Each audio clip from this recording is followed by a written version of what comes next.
তো hello everyone, তো finally চলে আসলাম কদমতলায়। তো এখানে এসেছি দাদার সাথে দেখা করতে। দাদা এরা এখানে একটা বহুত বড় একটা প্রোগ্রাম করছে। তো দাদা বলো, এখানে আরে তোমাদের এখানে প্রোগ্রামটা প্রোগ্রাম বলো। বলতে যে আমরা এই আর্ট প্রোগ্রামটা করছিলাম অ্যাকচুয়ালি সরস্বতী পূজার উপলক্ষে। আর প্রোগ্রামটা একদিনের জন্য না, আমরা 7 দিন প্রোগ্রাম হবে, মানে 23 তারিখ থেকে 29 তারিখ আমাদের বিসর্জন আছে।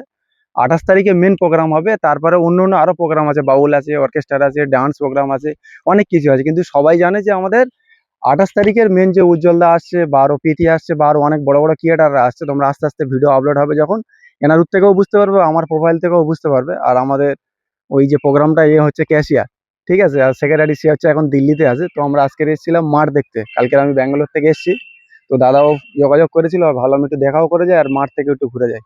তো চুনাখালীবাসীরা সবাই হ্যাঁ, সাপোর্ট করবে। হ্যাঁ, একদম, হ্যাঁ, একদম।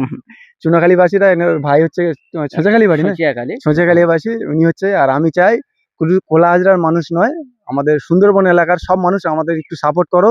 সবাই একসাথে মিলে প্রোগ্রামটা যেন ভালো হয়, কি তাই তো? একদম। হ্যাঁ, সবাই এসো, খুবই আনন্দ হবে। খুব আনন্দ হবে। প্রথমবার আসছে, এত এত কন্টেন্ট ক্রিয়েটার আসছে, সবাই মিলে আমরা আনন্দ করব। বাসন্তী এলাকার সমস্ত মানুষের আমরা দেখতে চাই। আর আরেকটা জিনিস তোমাদেরকে বলি, এটা কোনো মিট আপ প্রোগ্রাম নয়, এটা হচ্ছে অ্যাওয়ার্ড শো। যেটা সারা বছর যারা যারা ভালো ভালো ভিডিও করে তাদেরকে আমরা অনলি ইনভাইট করছি, এমনি কোনো নর্মালি কাউকে না, ভালো ভালো ক্রিয়েটার, ঠিক আছে।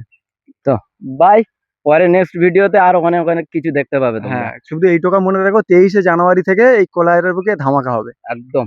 চলো। চলো।